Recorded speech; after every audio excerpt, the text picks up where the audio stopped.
All right, so get this. In 1879, Pope Leo XIII, he basically declared that this one philosopher from the 13th century, his work, was like the only true philosophy. I mean, think about it. In a world that's like constantly changing, faster than a viral TikTok trend, that idea feels kind of strange, don't you think? Totally. It's wild. Like, out of all the ideas floating around throughout history, just one worldview gets that this is it stamp of approval. Definitely makes you want to dig in and see what's up, right? For sure. And that's what we're doing today, diving deep into the mind of Thomas Aquinas, trying to figure out why his thinking was considered so, like, groundbreaking, and maybe even more importantly, if anything he thought about way back then still has relevance for, us today. I get that some folks might see this as ancient history, but I think we'll find some surprising connections to the way we think now. That's what the deep dive's all about, right? Unearthing these gems from the past and seeing what we can learn from them. But trust me, even after all these centuries, Thomas Aquinas has a lot to offer. Absolutely. So, to kick off this trip down memory lane, let's get a little background on this dude.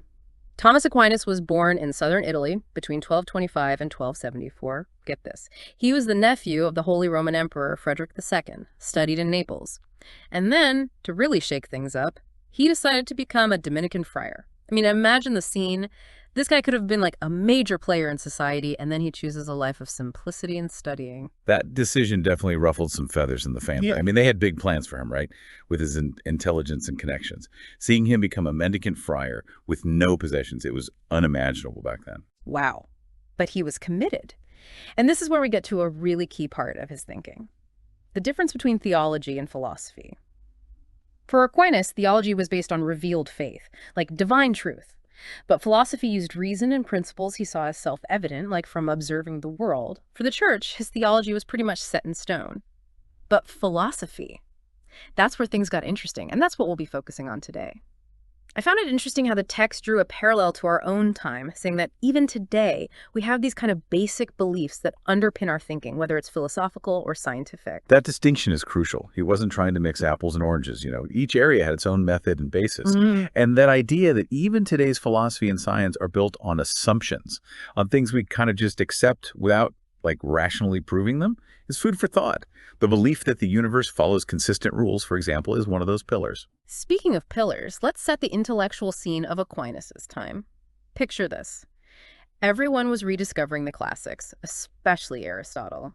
His works were making their way into the medieval world through translations from Syriac, Hebrew, Arabic, and they had commentaries from Islamic scholars like Averroes. By the way, Averroes was a judge and a physician, quite the well-rounded mind. Yeah, the arrival of those Aristotelian writings was a game changer. After centuries of Plato's ideas heavily influencing Christian thought, often seeing the material world as kind of inferior, Aristotle brought in this fresh perspective, focused on reason and observing the real world. Exactly.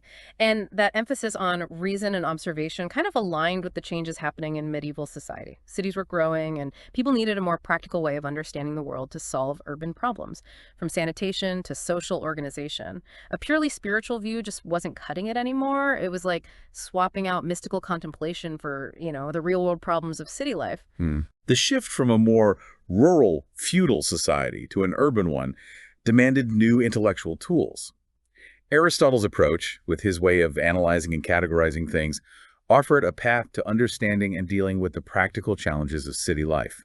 It was almost like abstract philosophy meeting the needs of everyday life. But it wasn't all smooth sailing for Aristotle. The church initially, viewed his philosophy with some suspicion, even banning some ideas. It was a disruptive force that challenged established thought. Yeah, there was some initial resistance from religious authorities. Aristotle's philosophy, with its focus on human reason's power to discover truth on its own, was seen as a potential threat to Christian doctrine.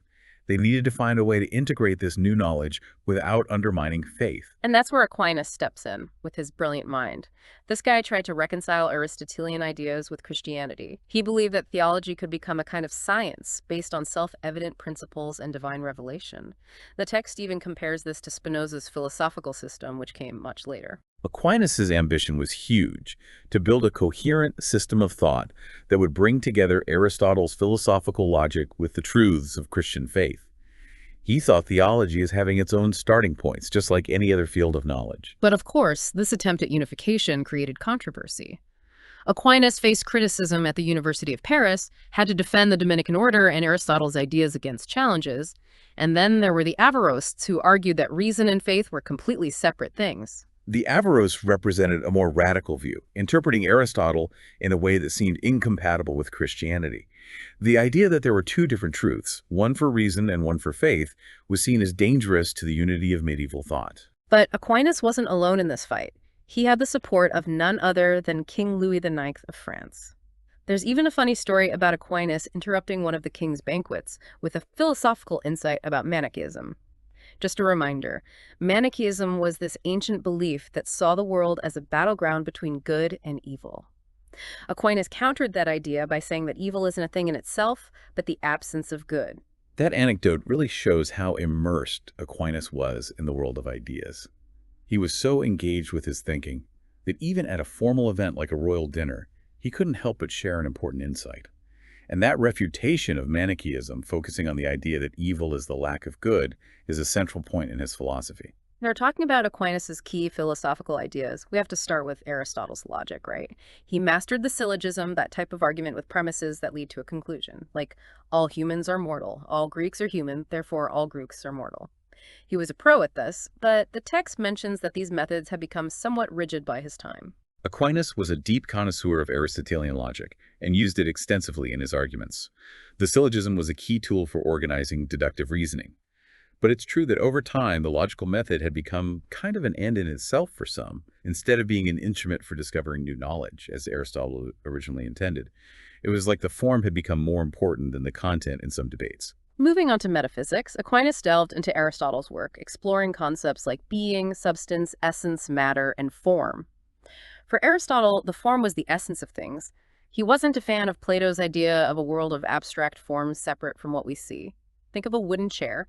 The substance is the wood itself and how it's assembled. The essence is what makes it a chair. Its function for sitting, its design. For Aristotle and Aquinas, the essence wasn't floating in some world of ideas. It was tied to the actual chair. Aquinas' metaphysics is heavily influenced by Aristotle. He adopts the view that form is tied to substance, that the nature of something is connected to its concrete existence. This differs from Plato's thinking, who believed in a world of ideas separate from the world we experience through our senses. And now we come to the famous first mover argument for the existence of God. Aquinas took Aristotle's idea that everything that moves is moved by something else, and this chain can't go on forever, so there must be a first mover that's not moved by anything, and that everyone understands to be God. But the text raises an interesting question. Is Aristotle's first mover exactly the same God as the Christian God? What's fascinating is that even if you accept that there's a first cause, that doesn't necessarily tell you anything about the nature of that cause, whether it's a personal God or just an impersonal force. It highlights a major limitation of using reason alone to try to grasp religious ideas. That's a crucial question. While Aquinas used Aristotle's first mover argument to provide a rational basis for God's existence, it's important to remember that the way Aristotle conceived of a deity was different from the Christian God. Aristotle's first mover was more like an impersonal initial cause, while the Christian God is a personal being who transcends our world. Interestingly, Aquinas didn't agree with Anselm's ontological argument, that idea that God, being the most perfect thing we can imagine, must exist. Aquinas said we can't fully comprehend what God is like to claim that existence is one of his qualities. But the text points out that Anselm's idea had a huge impact on later philosophy, influencing thinkers like Descartes, Spinoza, Leibniz, and even reappearing in modern cosmology with people like Stephen Hawking. It's intriguing that this argument, which seems purely abstract, resonates with today's science. It suggests that we're always asking if the very idea of perfection or of a fundamental reality doesn't already prove its existence, even in a scientific context. Aquinas' rejection of the ontological argument shows his caution about what human reason could achieve. He recognized that our ability to understand the divine nature has limits. However, the fact that this argument has persisted in the history of philosophy and even resurfaced in modern science demonstrates its enduring power. So how did Aquinas see the relationship between reason and faith? He argued that the truths we discover using reason couldn't contradict the truths of faith, and vice versa. But the text kind of suggests that in this partnership, faith ultimately held the upper hand, right? For Aquinas, it's like we have two different lenses for seeing the world, one based on what we can figure out on our own, and the other based on what God has revealed. But what happens when these lenses seem to show different images? Aquinas sought a harmony between reason and faith, arguing that both were ways of arriving at truth, even if they operated in different realms. Faith was based on divine revelation, while reason relied on experience and logic. However, if there appeared to be a conflict, faith took precedence, since it was considered the truth revealed by God. In terms of the theory of knowledge epistemology, Aquinas followed a more realist and empirical approach, similar to Aristotle. Knowledge primarily comes from what we experience. This was different from a more quality-based view common in his time, where everything was made of earth, air, fire, and water compared to our current understanding, which is super focused on numbers and measurements. But the text also reminds us that this quantitative view has its limitations. You can't explain the beauty of a sunset just with formulas. The shift to a more quantitative view in modern science has brought many advancements, but it has also left aside some aspects of our experience of the world that can't be measured. Aquinas' epistemology, with its emphasis on sensory experience as the starting point for knowing things, aligns with Aristotle's thinking. This perspective valued observing the natural world as a way of learning. On the ethics side, Aquinas said human happiness was the goal, and we could achieve it through natural law, which our reason can discover. He talked about 4 cardinal virtues: prudence, justice, fortitude, and temperance, with prudence being the most important. But the text gives another nudge, reminding us that in Aquinas' time, the church had a pretty big say in what was right and wrong. In Aquinas' view, the goal of human life is happiness, and natural law, which we can discover through reason, guides us to achieve that happiness in the right way. The cardinal virtues are essential qualities for living a morally good life. However, it's crucial to remember the historical context where the church held significant power in defining moral standards. Aquinas' ethics is focused on an ultimate goal: human happiness. Natural law, which we can access through reason, serves as a guide for achieving that happiness in a virtuous way. The cardinal virtues are fundamental qualities for living a morally good life. However, it's important to acknowledge the historical context, where the church wielded significant influence in shaping moral norms. To finish talking about his main ideas, we have to mention Aquinas' 2 monumental works, the Summa Contra Gentiles and the Summa Theologica. The first one was like a handbook to explain Christian truths to non-Christians using philosophical arguments. The text even jokes a bit, saying that the target audience was Arab intellectuals and questions how many actually converted after reading it. The Summa Theologica was an attempt to create a complete philosophical system covering theology, ethics, and metaphysics. It was left unfinished because Aquinas had a mystical experience and then got sick and died. The text even mentions some super specific and seemingly strange questions that were discussed in the Summa Theologica, showing what the intellectual environment was like back then and how it could help combat acedia, which was a kind of intellectual laziness among monks. But even in these super detailed theological discussions, Aquinas showed interesting psychological insights, like when he says that pleasure can lessen sorrow. The Summa Contra Gentiles represents Aquinas' effort to engage with other intellectual traditions, using philosophy as a tool to argue for Christianity. The Summa Theologica is his magnum opus, an ambitious attempt to organize all theological and philosophical knowledge relevant to the Christian faith. The seemingly curious questions in the Summa Theologica reflect the intellectual concerns of that era and the search for comprehensive answers to the big questions of existence.